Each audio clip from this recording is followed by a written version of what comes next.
제자 백가라는 말 들어보셨습니까? 제자 백가라는 이야기가 있습니다. 이것은 중국 옛날에 그 춘추전국 시대 때 그 당시에 있던 패러다임에 대해서 이야기하는 것입니다. 여러 사상가와 학파에 대해서 이야기하는 것인데, 주나라가 멸망하려고 하고 또 이후에 멸망했을 때에 중국 내에 수많은 나라들이 생겨나서 서로 다투고 싸우고 그렇게 나아갔습니다. 서로 부강해지고 서로 힘을 얻기 위해서는 좋은 인재가 필요하고 좋은 나라가 되어야겠다고 생각해서 우리가 잘 알고 있는 유가라든지 묵가라든지 도가라든지 법가 이런 것들을 채용해서 그 정치 이념으로 삼아서 나라가 부강해지도록 그렇게 했었습니다. 어떤 나라가 그런데 좋은 나라였을까요? 나중에 승리한 나라가 좋은 나라가 됐었을까요? 일반적으로 좋은 나라가 무엇입니까? 라고 물어보면 너무나도 일반적인 질문이죠. 좋은 나라 저마다 다른 기준이 있기 때문에 딱 이야기하기 어려울 것 같습니다. 그러면 제가 세분화해서 한번 여쭤보도록 하겠습니다. 은퇴한 분들이 살기 가장 좋은 나라는 어딜까요? 한국일까요? 미국일까요? 여기 라스베가스가 은퇴하시고 요즘에 이제 오시는 시니어 분들이 많은 그런 동네 중에 하나인데, 전 세계에서 은퇴하신 분들이 살기 가장 좋은 나라는 노르웨이라고 합니다. 그리고 그 이후에 2등, 3등 이렇게 쭉 봐도 북유럽 국가들이에요. 지금은 이제 코로나 팬데믹이 거의 이제 끝난 상황인데, 이제 코로나 중간에 또 조사한 바에 따르면 코로나 시기임에도 불구하고 살기 가장 좋은 나라 1등이 어딜까요? 역시 노르웨이였습니다. 여러 가지 이제 상황을 종합해서 봤을 때 노르웨이가 가장 살기 좋았다라고 이야기합니다. 그렇다면 아이를 키우기 가장 좋은 나라는 어디일까요? 1등은 바로 스페인입니다. 그리고 아시아의 1등은 전체 13등을 한 일본이라고 합니다. 한국은 아시아에서 2위인데 전 세계적으로 보면 몇 등인가 하면 바로 32위입니다. 미국은 37위입니다. 전체가 몇 명이냐면 OECD 국가를 대상으로 조사한 것이기 때문에 43개국이 있어요. 한국은 43개국 중에 32등, 미국은 43개국 중 37등이라고 합니다. 특별히 교육 순위를 보면 한국은 32위, 미국은 28위, 아동 정책을 보면 한국은 31위, 미국은 39위, 거의 최하이죠. 아이들을 키우기 굉장히 힘든 지역인 것 같습니다. 오늘 예수님께서 우리가 잘 알고 있듯이 마가복음 처음 시작할 때에 하나님 나라를 선포하셨어요. 뭐라고 선포하셨냐면 하나님 나라가 임했다라고 선포하신 거예요. 이 하나님 나라는 그전에 세상 사람들이 경험하지 못했던 그런 새로운 나라였습니다. 이 나라는 꿈이 있었고 소망이 있었던 곳이에요. 그래서 예수님께서 이와 같이 하나님 나라에 대해서 선포하시면 많은 사람들이 예수님을 쫓습니다. 그리고 그 가운데 제자들도 예수님께서 세운 것이죠. 그런데 오늘 예루살렘으로 올라가시는 길에 예수님께서 아주 충격적인 말씀을 선포하십니다. 32절 함께 보도록 하겠습니다. 예루살렘으로 올라가는 길에 예수께서 그들 앞에 서서 가시는데 그들이 놀라고 따르는 자들은 두려워하더라. 이에 다시 12 제자를 데리고 자기가 당할 일을 말씀하여 이르시되. 지금 예수님께서 어디로 가신다고요? 예루살렘으로 가고 계십니다. 예루살렘으로 올라가시는데 그 가운데 많은 사람들이 예수님과 함께 하고 있다는 것을 우리가 알 수 있어요. 예루살렘은 이 당시에 정치의 그런 상징이고 또 종교의 상징인 곳입니다.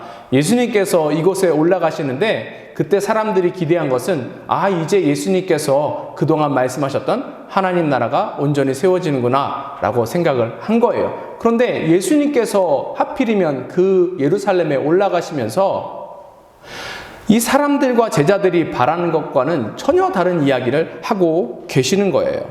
33절과 34절 보도록 하겠습니다. 보라, 우리가 예루살렘에 올라가노니 인자가 대제사장들과 서기관들에게 넘겨주매 그들이 죽이기로 결의하고 이방인들에게 넘겨주겠고 그들은 능욕하며 침뱉으며 채찍질하고 죽일 것이나 그는 3일 만에 살아나리라 하시니라. 지금 사람들이 기대하고 있는데 예수님이 찬물을 쫙 끼얹는 것처럼 그렇게 되어 있습니다. 다들 저마다 좋은 나라라고 생각해서 여러 가지 꿈을 꾸고 있었을 텐데 예수님께서 지금 예루살렘에 들어가시기 바로 직전에 하신 말씀은 예수님께서 고난을 당하셔야 하신다라는 그런 말씀입니다.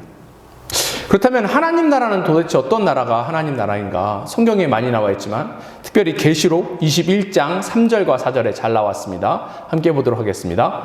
내가 들으니 보좌에서 큰 음성이 나서 이르되 보라, 하나님의 장막이 사람들과 함께 있음에 하나님이 그들과 함께 계시리니 그들은 하나님의 백성이 되고 하나님은 친히 그들과 함께 계셔서 모든 눈물을 그 눈에서 닦아주시니 다시는 사망이 없고 애통하는 것이나 곡하는 것이나 아픈 것이 다시 있지 아니하리니 처음 것들이 다 지나갔음이러라. 이게 바로 하나님 나라의 모습입니다. 고통도 없고 아픔도 없고 그 모든 것들을 하나님께서 직접 함께 하시고 다스려 주심으로 인하여서 좋은 것들을 주신다라고 이야기한 거예요. 그렇다면 오늘 이 계시록에 하나님 나라가 이렇다는 것을 봤는데 구체적으로 그런 하나님 나라가 어떤 나라를 표방하고 있는지, 그리고 그 가운데 어떻게 들어갈 수 있는지, 또 그 안에서 우리가 누릴 수 있는 것은 무엇인지에 대해서 이 시간 가운데 함께 살펴보기를 원합니다. 첫 번째, 하나님의 나라는 정의와 공의가 가득한 그러한 나라입니다. 예수님께서 이제 십자가에서 고난을 받으셔야 된다라는 말씀을 마가복음에서만 벌써 3번째 하셨어요.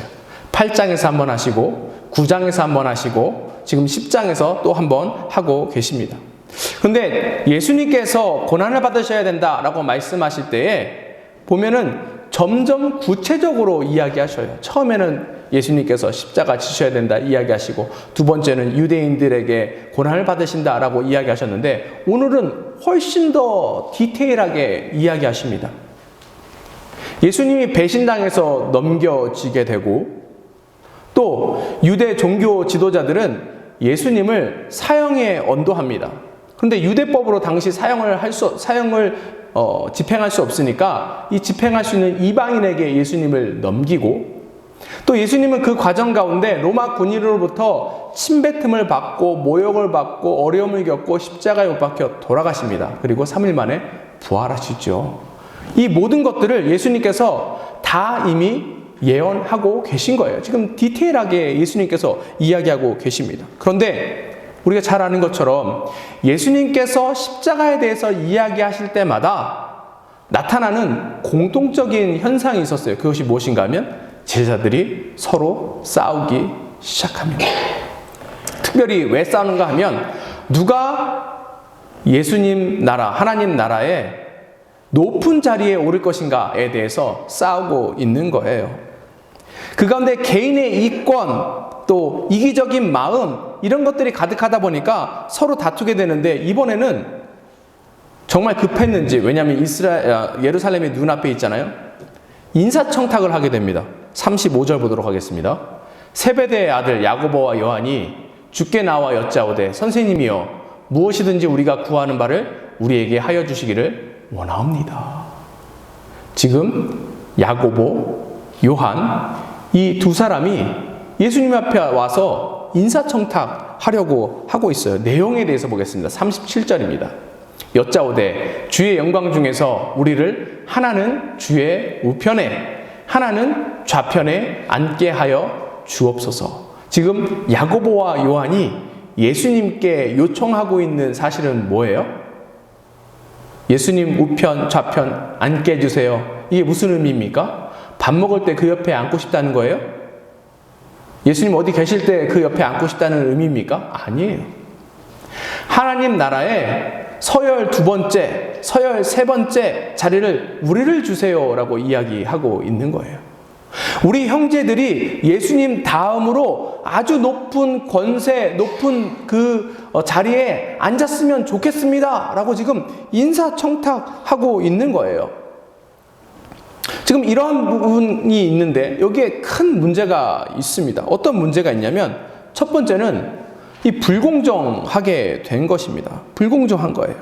오늘 우리가 본 마가복음에는 야고보와 요한이 예수님께 나와서 인사청탁하는 부분이 나오는데 사실 여기에 숨겨진 인물이 한 명 더 있습니다. 오늘 본문과 평행 본문인 마태복음 20장 20절 그리고 21절 보도록 하겠습니다. 그때에 세베대의 아들 어머니가 그 아들들을 데리고 예수께 와서 절하며 무엇을 구하니 예수께서 이르시되 무엇을 원하느냐 이르되 나의 이 두 아들을 주의 나라에서 하나는 주의 우편에 하나는 주의 좌편에 앉게 명하소서. 지금 마태복음에 보니까 숨겨진 인물이 한 명 더 나왔는데 이 숨겨진 인물이 누구예요? 이 세베대의 아들 야고보와 요한의 어머니입니다. 사실은 이 어머니도 여기에 합세해서 예수님께 인사청탁하고 있는 거예요. 근데 갑자기 뜬금없이 웬 어머니가 등장하게 될까요? 이 야고보와 요한이 우리가 몰랐지만 마마보이라서 그랬을까요? 아니에요. 지금 이 어머니는 추천인이에요. 추천인. 사실은 이 야고보와 요한의 어머니는 예수님의 어머니인 마리아와 친자매입니다. 그러니 예수님으로 봤을 때 이 야고보와 요한의 어머니는 이모예요. 야고보와 요한은 친척입니다. 지금 친인척 비리를 저지르려고 하고 있는 거예요. 친인척이 와서 인사청탁을 하고 있는 것입니다. 몇 년 전에 한국에 그 취업 관련돼서 아주 민감한 큰 이슈가 생겼는데 그것이 무엇인가 하면 인천공항의 비정규직이 정규직으로 바뀐 그런 일이었습니다. 비정규직은 그냥 그때그때마다 이렇게 회사에서 뽑는 거예요. 그런데 아무 조건 없이 하루아침에 이 비정규직 근무자들을 정규직 근무자로 바꾸게 되었습니다. 이게 무슨 문제가 있는가 생각할 수 있는데 인천공항은 그 공기업입니다. 한국에서 공기업이에요. 그러니까 들어가기도 굉장히 좋고 들어가면 베네핏도 많고 그래서 많은 사람들이 들어가기 위해서 준비하고 있는데 얼핏 보니까 취업 준비하고 있는 사람들에게 봤을 때는 그냥 불법으로 새치기하고 불공평하게 일자리를 뺏긴 것 같다라는 느낌이 들어서 그렇습니다. 그래서 그때 한참 문제가 있던 게 뭐냐면 이게 로또 취업이다 막 이런 얘기들이 있었어요. 인사 채용하는 것은 굉장히 민감한 부분입니다. 그런데 특별히 여기에 인맥을 사용합니다. 그러니 다른 10 제자들은 이 모습을 보고 어떻게 했을까요? 41절 보도록 하겠습니다. 10 제자가 듣고 야고보와 요한에 대하여 화를 내거늘. 뭐래요? 화를 내기 시작했어요. 당연히 화가 나겠죠. 그런데 여기서 화를 내다라는 단어는 불공평하고 불의한 모습을 보고 화를 내는 모습에 대해서 이야기합니다. 그리고 지금 이 표현은 한 번 이야기하는 것이 아니라 계속해서 지금 그 불공평한 것을 지적하면서 컴플레인하고 있다, 화내고 있다라는 것을 표현하고 있는 거예요. 우리가 그러면 이 장면을 생각해 보면 얼마나 이 장면들이 복잡하고 케이오스 같은 그런 상황이 되었을지가 눈에 선하게 되는 것이죠. 또 이 인사청탁하는 것에 있어서 문제가 무엇인가 하면 욕망을 다스리지 못하는 데 문제가 있는 거예요. 왜 야고보와 요한이 서열 2위, 서열 3위 자리에 앉고 싶어 했을까요? 흔히 뭐 정치인들, 고위직 관료들 물어보면 왜 하려고 하냐, 그 자리에 왜 있으려고 하냐, 그러면 뭐 자기가 뭐 이 나라를 위해서 봉사하겠습니다, 뭐 열심히 다 하겠습니다, 이렇게 이야기하잖아요. 정말 그런 마음에서 그렇습니까? 봉사하고 싶어서, 나라 잘 되게 하고 싶어서 고위직에 앉으려고 하는 거예요? 말은 그렇게 하지만 사실이 아니에요. 예수님도 이 제자들의 마음을 정확하게 꿰뚫고 아시니까 그 동기가 무엇인지 살펴보시고 지적하십니다. 42절 그리고 43절 초반부 보도록 하겠습니다. 예수께서 불러다가 이르시되 이방인의 집권자들이 그들을 임의로 주관하고 그 고관들이 그들에게 권세를 부리는 줄을 너희가 알거니와 너희 중에는 그렇지 않을지니. 지금 예수님께서 이야기하고 싶으신 것이 무엇인가 하면 지금 야고보와 요한은 세상 나라에서 있는 그 고위직의 그 모습들을 보고 닮으려 한다는 것을 지적하고 있는 거예요. 근데 이 사람들이 하는 행동이 무엇인가 하면 앞에 이 42절, 43절에 보면 42절 보면 주관한다, 그리고 권세를 부린다라는 단어가 나오죠. 이 원어의 의미는 무엇인가 하면 주관한다라는 의미는 누구누구에게 주인질을 하다라는 뜻이에요. 그러니 요즘 젊은 사람들이 하는 표현을 따르면 뭐 하고 있는 거예요? 갑질한다는 거예요. 세상 집권자들은 갑질하려고 한다. 세상 집권자들이 집권자에 앉는 이유는 갑질하려고 앉는 것이다 라고 이야기하고 있습니다. 그리고 권세를 부리다 라는 단어의 그 원어적인 의미는 무엇인가 하면 누구누구에게 자기가 가지고 있는 권력과 권세를 사용한다 라는 뜻이에요. 권세를 갖고 싶은 이유가 결국은 그 힘 자랑하고 자기 마음대로 무엇을 하고 싶기 때문에 그렇다는 거예요. 세상 사람들은 그렇게 합니다. 다 그렇게 해요. 그런데 하나님 나라 백성이라고 생각하는 예수님의 제자들도 이러한 모습을 따르고 있는 것이 문제이기 때문에 예수님께서 지금 그것을 지적하고 계시는 거예요. 하나님 나라는 그런 게 아니라는 것입니다. 또 몇 해 전에 아주 이 관련돼서 큰 이슈가 한국에서 일어났는데 무엇인가 하면 한국에 사성 장군이 있었습니다. 포스타일. 이 사람 집에는 이 사람을 돕기 위해서 있는 공관병이 한 명 있습니다. 그런데 이 공관병에게 이 포스타가 너무 갑질했어요. 이 와이프는 군인이 아니죠. 공무원이 아니에요. 그러니까 이 와이프가 사실은 그러한 권세를 사용하면 안 됨에도 불구하고 그 사성 장군의 와이프라는 이유로 또 갑질을 하고, 그래서 공관병을 굉장히 힘들고 어렵게 하는 그런 일들이 드러나게 돼서 한국 사회가 복잡했던 적이 있습니다. 이것이 바로 세상 나라의 모습이라는 것입니다. 그런데 하나님 나라는 이와는 다른 모습이에요. 완전히 다른 모습입니다. 이사야 1장 17절 함께 보도록 하겠습니다. 선행을 배우며 정의를 구하며 학대받는 자를 도와주며 고아를 위하여 신원하며 과부를 위하여 변호하라 하셨느니라. 이것이 바로 예수님께서 이야기하시는 하나님 나라의 모습이라는 거예요. 세상은 지금 이 이사야 1장 17절에 나오는 이 사람들을 어떻게 합니까? 어떻게 해서든지 이 사람들 착취하려고 하고 마음대로 하려고 하고 이 사람들 불편하게 하려고 하는 것이 세상 사람들의 그런 모습이에요. 세상 권력자의 모습입니다. 하지만 하나님 나라는 이와 같이 연약한 자들, 불쌍한 자들, 특별히 누가 도와주지 않으면 스스로 살아갈 수 없는 살아갈 수 없는 사람들을 보호하고 지켜주는 그런 나라다라고 이야기하고 있습니다. 그렇다면 어느 나라에서 사는 것이 훨씬 좋겠습니까? 어느 나라 사실래요? 어느 나라 사시기 원하십니까? 당연히 하나님 나라 살아야 되는 것 아닙니까? 그렇죠. 앞에 계시록에서 이야기했던 것처럼 이 하나님 나라에 들어갈 때 비로소 우리의 모든 고통이라든지 아픔이라든지 그 수많은 짐들, 이 모든 것들을 다 해결하고 위로받고 나아갈 수 있기 때문에 그렇습니다. 이 하나님 나라를 다스리시는 분이 누구예요? 우리 하나님이세요. 하나님은 정의의 하나님이시고 공의의 하나님이시기 때문에 그 정의의 하나님, 공의의 하나님이 정의로 공의로 그 땅을 다스려 주십니다. 그 가운데 궁핍함을 당한다든지 어려움을 당한다든지 또 부족한 것이 있다든지 또 부당한 대우를 받았든지 그 어떤 어려움이 있든지 간에 그 안에서 주님께서 주시는 위로와 힘을 얻을 수 있는 것이 바로 하나님 나라이고, 이 나라가 우리가 꿈꾸고 나아가야 할 좋은 나라일 것입니다. 이 가운데 우리가 온전히 나아갔으면 좋겠습니다. 두 번째 좋은 나라는 겸손한 자가 들어가게 됩니다.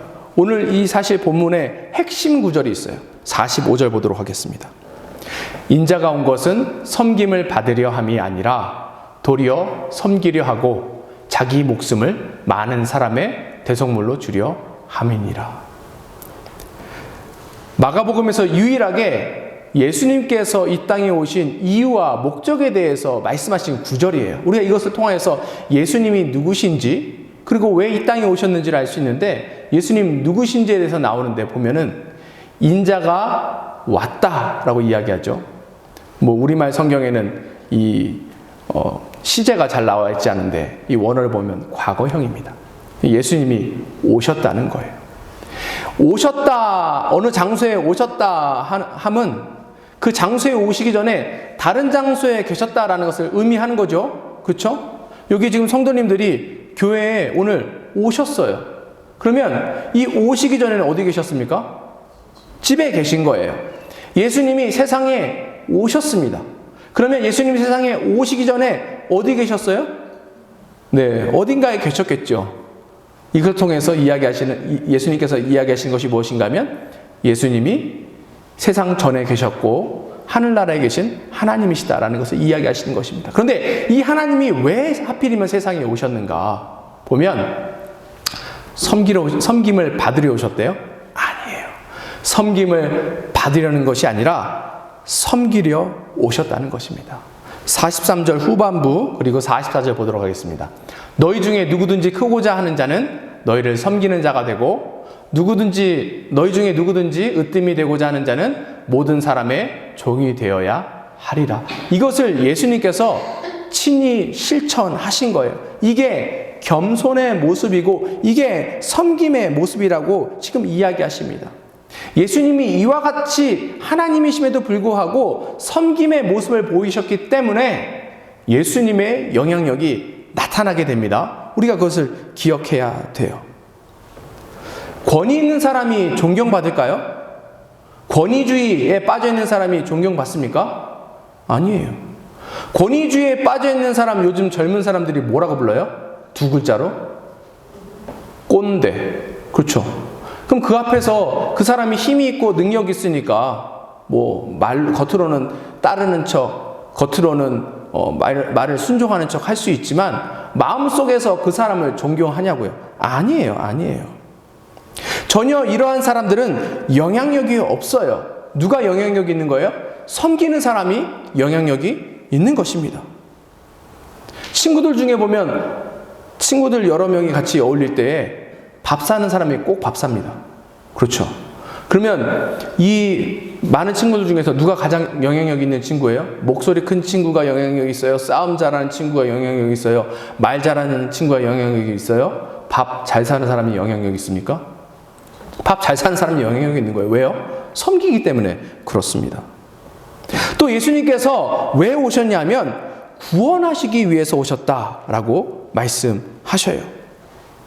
그런데 구원하시는데 대속물이 되시기 위해서 오셨다라고 45절에 말씀하시는데 사실은 이 대속물이라는 단어는 요즘에 쓰지 않는 말이라서 대속물로 바꿨는지 모르겠지만 원래 단어는 속전이에요. 속전 들어보셨어요?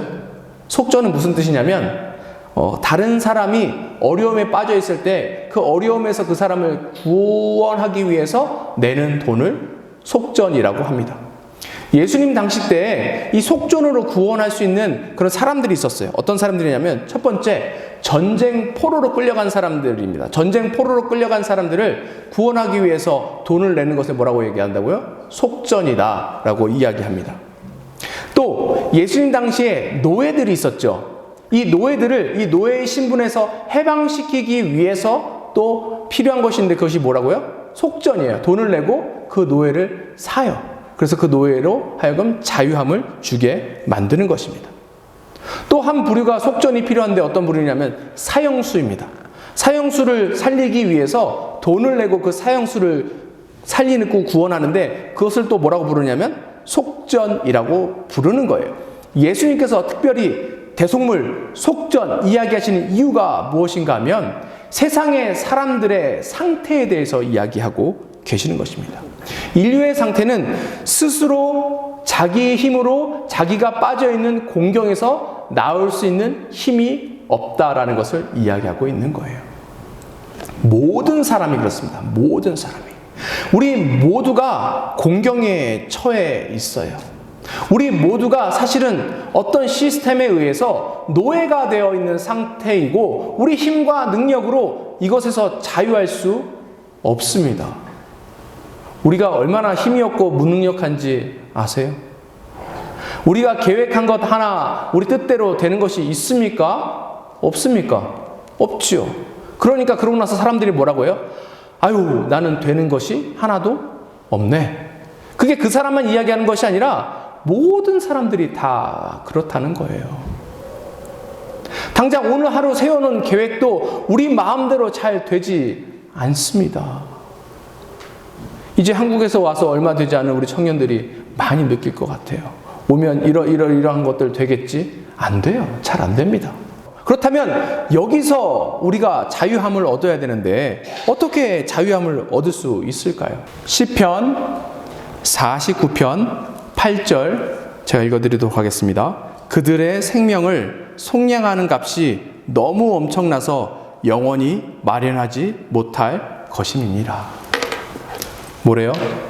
이 노예 상태, 어려움의 상태에 빠져나가기 위해서 필요한 것이 속량인데 그것을 스스로 모으는 것이 가능하다는 것입니까? 불가능하다는 것입니까? 불가능해요. 그러니 누군가가 이것을 해줘야 해요. 누가 해주셨어요? 예수님이 해주신 거예요. 예수님이 이 모든 것들을 해주셨습니다. 어떻게 해요? 친히 십자가에 못 박혀 돌아가심으로 인해서 우리의 값을 친히 사신 거예요. 여기엔 예수님의 겸손의 모습이 있습니다. 예수님 아까 하나님이라고 제가 말씀드렸죠. 그럼 하나님이 갖고 계신 특권과 하나님이 갖고 계신 권세가 얼마나 클까요? 얼마나 커요? 우리는 조그만한 권세라도 있으면 그 권세 사용하려고 합니다. 저희 둘째 아이니가 맨날 컴플레인 하는 게 그거예요. 아빠, 언니가 자꾸 날 시켜. 뭘 자꾸 시켜 먹어. 싫다는 거예요. 언니라는 조그만 권세 하나로도 그렇게 사용하는데 우리 주님은 어떻습니까? 하나님이세요. 그럼 하나님이 가지고 계신, 창조주가 가지고 계신 그 놀라운 특권과 권세가 있음에도 불구하고 그것들 하나도 사용하지 않으셨어요. 그리고 스스로 십자가에 못 박혀 돌아가심으로 인하여서 우리를 의롭게 하셨습니다. 우리를 구원하신 거예요. 그런데 누가 구원을 얻는가 하면 이 모든 사실을 인정하고 받아들이고 믿는 사람들만 구원을 받습니다. 구원을 받으려면 그래서 필요한 게 뭐예요? 겸손이에요. 예수님께서 보이신 그 겸손을 겸손한 마음으로 받아들일 때에 우리가 구원을 누리며 나갈 수 있습니다. 다시 한번 거듭 말씀드리고 질문하지만 스스로 구원받으실 수 있으세요? 스스로 자기 운명을 바꾸거나 개척하실 수 있으세요? 아니에요. 만약에 누군가가 이것을 할 수 있다라고 말씀하고 있습니다. 그러면 우리가 여기에 귀를 기울여야겠지요. 근데 그게 누구라는 거예요? 주님이라는 거예요. 그런데 겸손한 사람만이 이 사실을 받아들일 수 있습니다. 우리 마음의 문제예요. 겸손한 사람이 다른 사람의 말을 듣고 그 말을 믿고 따르는 것입니다. 우리 스스로 힘이 없음을 인정했으면 좋겠어요. 우리 스스로 죄인이라고 인정해야 합니다. 그리고 이 모든 상황을 해결해 주실 분은 예수님밖에 없다라고 온전히 겸손한 마음으로 고백할 때에 이 좋은 나라인 하나님 나라에 들어가서 하나님 나라의 백성이 될 수 있습니다. 예수님 시대 때 가장 강력했던 나라가 있습니다. 어느 나라였을까요? 로마예요, 로마. 예수님 시절에 로마가 가장 강력한 나라였습니다. 그래서 그때 어떤 이야기가 있었냐면 팍스 로마나 이런 말이 있었어요. 팍스 뜻은 무엇이냐면 피스예요. 로마나 뜻은 뭐냐 하면 로마죠. 로마 시대 때는 전 세계가 평화로웠다는 거예요. 지금 우리가 우크라이나 그리고 러시아 전쟁이 1년 이상 지속돼서 계속 기도하고 있고 그 밖에 크다큰 전쟁과 그런 분쟁들이 세계 곳곳에 있습니다. 근데 로마 시대 때는 평화를 이뤘다는 거예요. 어떻게 로마 시대 때 이러한 평화를 누릴 수 있어요? 로마라는 강력한 나라가 모든 것들을 컨트롤하고 있기 때문에 그 안에 평화가 있는 것처럼 보였다는 것입니다. 힘으로 평화를 지킨 나라의 그 황제, 그 제국은 얼마나 힘이 세고 얼마나 그 권력이 막대하겠습니까? 그렇죠? 근데 예수님 시대 때 이 유대 땅 이스라엘을 또한 점령하고 있었던 나라가 로마니까 당연히 유대인들도 이 로마를 보고 또 로마의 생각과 철학과 문화와 이 모든 것들에 영향을 받을 수밖에 없지요. 예수님의 제자도 마찬가지입니다. 그래서 지금 이 야고보와 요한이 예수님 앞에 서열 2위 되게 해주세요, 서열 3위 되게 해주세요 라고 인사청탁한 겁니다. 사실은 이 12명이 모두 다 자리를 탐내고 있어요. 로마 정부에 있는 고위 관료자들처럼 그렇게 권세도 누리고 싶고 그렇게 평안을 누리고 나아가고 싶다라는 것이에요. 그런데 2명은 인사청탁할 수 있었습니다. 왜요? 엄마 빽이 있었어요. 그런데 나머지 10명은 못합니다. 왜 못해요? 빽이 없기 때문에. 그렇다고 이 사람들이 단념하거나 이 사람들이 원치 않는 것은 아니에요. 그러니까 계속해서 서로 싸우고 혹시 다른 방법 때문에 이 야고보와 요한이 좋은 자리를 차지하고 가면 자기들은 자리를 차지하지 못할까 전전긍긍하고 있는 것 아닙니까? 이제 곧 예루살렘이 코앞이에요. 예수님께서 여기서 딱 결정하시면은 더 이상 그들이 좋은 자리를 얻으려고 해도 얻을 수 없습니다. 그러니 당연히 화가 날 수밖에 없죠. 지난주에도 살펴봤지만 세상 사람들이 또 우리가 가지고 있는 욕구들, 욕망들이 있어요. 특별히 어떤 욕망들이 있냐면 권력욕이 있습니다. 그리고 명예욕이 있어요. 그리고 물욕이 있죠. 재물 욕심이 있다라는 뜻입니다. 이 세 가지를 가지고 있으면은 우리 삶의 영향력이 확대될 수 있다라고 사람들이 생각하고 있는 거예요. 우리 가운데 권력이 있고 명예가 있고 돈이 있으면 그게 우리 가치를 얼마나 드높여 줄 수 있겠습니까? 그렇죠. 좋은 차 타고 다니고 좋은 집에 살고 좋은 옷 입고 상전에 앉아 있고 높은 자리에 가 있고 그러면 그것 하나로도 우리 가치를 높여줄 수 있을 거라고 생각하고 세상 사람들은 사실 그렇게 생각하고 있습니다. 근데 그건 사실이 아니죠. 또 권력이나 명예나 돈이 있으면 어떤 이득이 있다라고 사람들이 생각하냐면 다른 사람을 마음대로 부릴 수 있어요. 너 일로 가 절로 가 너무 쉽게 할 수 있습니다. 다른 사람을 컨트롤할 수 있는 거예요.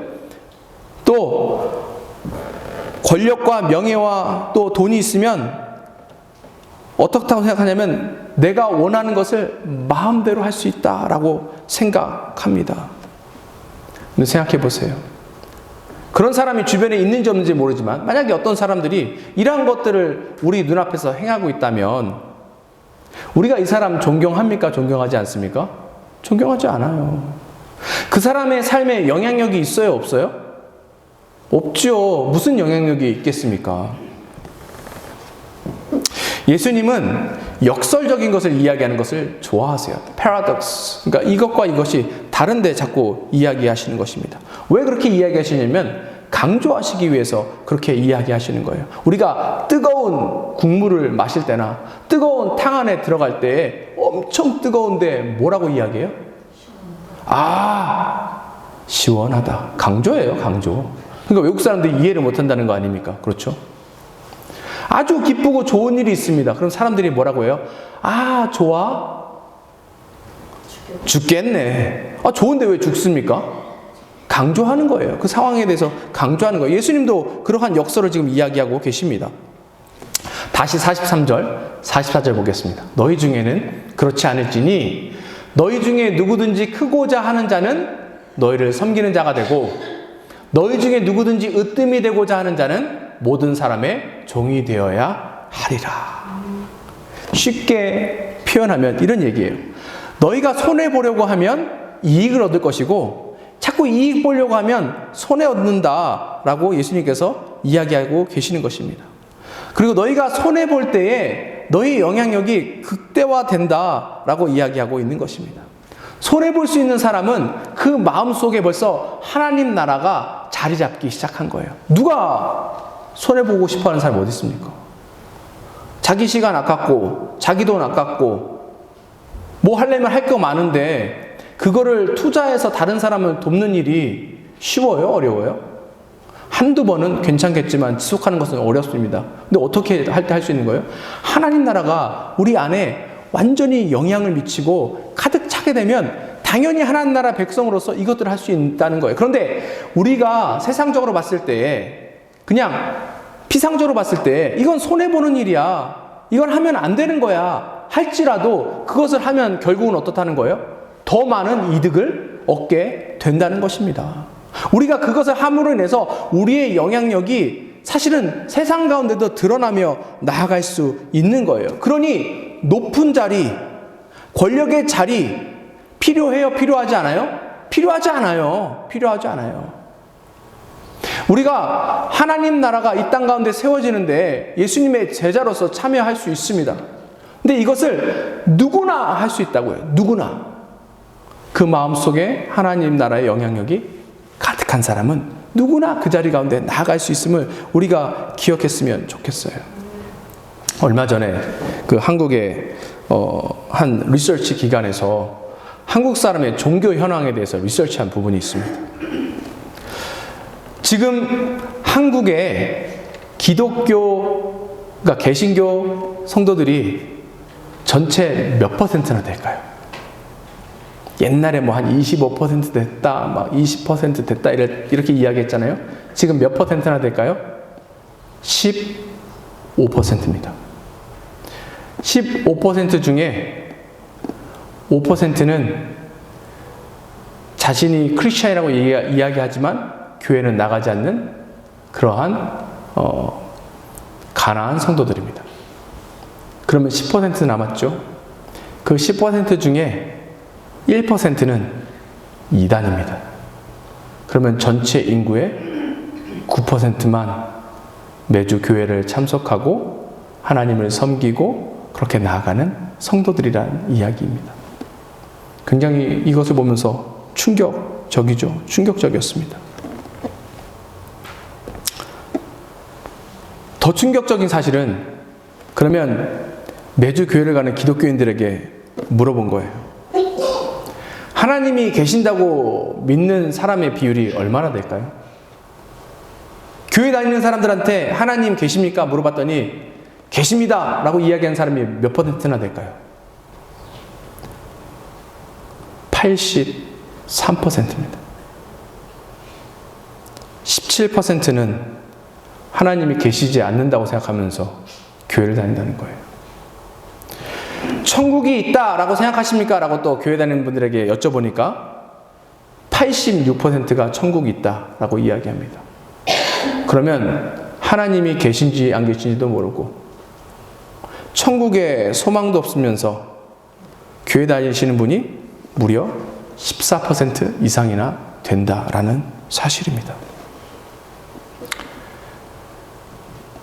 교회를 다니지 않는 사람들에게 호감도에 대해서, 종교의 호감도에 대해서 물어봤어요. 기독교에 대한 호감도가 몇 퍼센트나 될까요? 6%입니다. 지금 한국 교회는 세상 가운데의 영향력이 한 개도 없어요. 하나도 없습니다. 왜 그럴까요? 왜 그럴까요?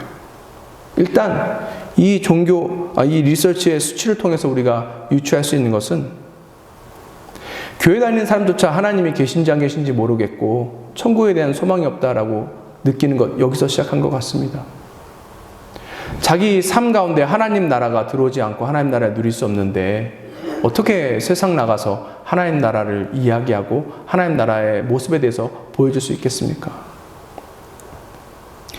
지금도 기억하는데 제가 학교 다닐 때 아주 충격받은 일 중에 하나가 무엇인가 하면 제 친구 중에 한 명이 어느 날 커밍아웃을 했어요. 나는 사실 기독교인이야. 지금도 충격이었습니다. 네가 교회를 다녀? 좋은 의미일까요? 나쁜 의미일까요? 네, 좋은 의미는 아니었습니다. 우리 안에 하나님 살아계시지 않고 우리가 천국에 대한 소망이 없으면 우리는 그냥 세상 사람들과 똑같이 살아갈 수밖에 없는 거예요. 거기에는 아무런 영향력이 없습니다. 오히려 교회 다닌다고 핍박받고 어려움 겪고 삶만 더 고달프고 힘들 뿐입니다. 오늘 제자들 12명이 그런 거예요. 야고보, 요한만 나쁜 게 아니라 나머지 10명 다 합해서 12명이 똑같이 세상에 영향받고 있고 계속해서 세상 영향력이 그 삶 가운데 가득 넘치니까 예수님께서 지금 예루살렘 들어가시기에 앞서서 중요한 이야기를 하심에도 불구하고 엉뚱한 소리하고 엉뚱한 길로 가려고 하고 있는 것입니다. 빛을 잃은 거예요. 주님을 잊어버렸습니다. 20세기 초, 19세기 말 20세기 초에 제국주의 침략이 전 세계적으로 이루어졌습니다. 제국주의 침략을 받았던 나라들 중에 지금 예수님 믿는 나라 있을까요? 없을까요? 거의 없어요. 왜요? 제국주의로 남 침략했던 나라들이 대부분 기독교 국가였기 때문에 그렇습니다. 우리가 어떻게 영향력을 확대할 수 있냐면 이 하나님 나라의 가치를 우리 마음속에 그래서 품고 나아가야 돼요. 제일 중요한 건 뭐예요? 생명이에요. 예수님은 생명을 살리시기 위해서 이 땅에 오셨습니다. 그렇기 때문에 우리도 다른 사람의 생명을 위해서 나아가야 되는 거예요. 다른 사람의 영혼을 보살피고 구하고 인도하기 위해서 나아가야 합니다. 그러니 여기는 당연히 섬김이 필요한 것이죠. 주님은 그래서 자신의 목숨까지도 우리를 위해서 바치신 것입니다. 우리 안에 하나님 나라가 좀 더 확대됐으면 좋겠어요. 우리를 통해서 하나님 나라가 이 땅 가운데 더 확대됐으면 좋겠습니다. 말씀을 마무리하고자 합니다. 제자들이 지금 예수님께서 예루살렘 길에서 하시는 이야기를 듣고 몹시 놀라고 두려워하고 있습니다. 왜냐하면 본인들이 기대한 하나님 나라와 다른 거예요. 본인들이 꿈꿔왔던, 소망했던 그런 좋은 나라와 예수님께서 말씀하신 것이 다른 것입니다. 우리가 오늘 본문을 통해서 알 수 있는 것은 무엇인가 하면 결국 제자들도 예수님을 따르고 쫓은 이유가 무엇인가 하면 예수님을 디딤돌 삼아서 자기가 원하고 자기가 꿈꾸는 것들을 얻고 싶은 그런 마음에서 예수님을 따랐다는 것을 알 수 있는 거예요. 이것은 자신의 이기적인 욕망을 채우기 위해서 나아갔다라는 것입니다.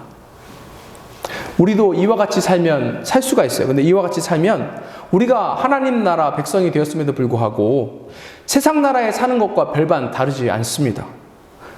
예수님께서 약속하신 수많은 것들이 있는데 이것들 다 누리지 못하고 오히려 세상에 살고 있는 사람보다 더 비참하게 살 수 있다는 사실을 기억했으면 좋겠습니다. 하나님 나라만이 우리가 꿈꾸고 소망하며 나갈 나라이고 이 나라가 좋은 나라입니다. 그러니 우리 가운데 분별의 영이 필요한 것이죠.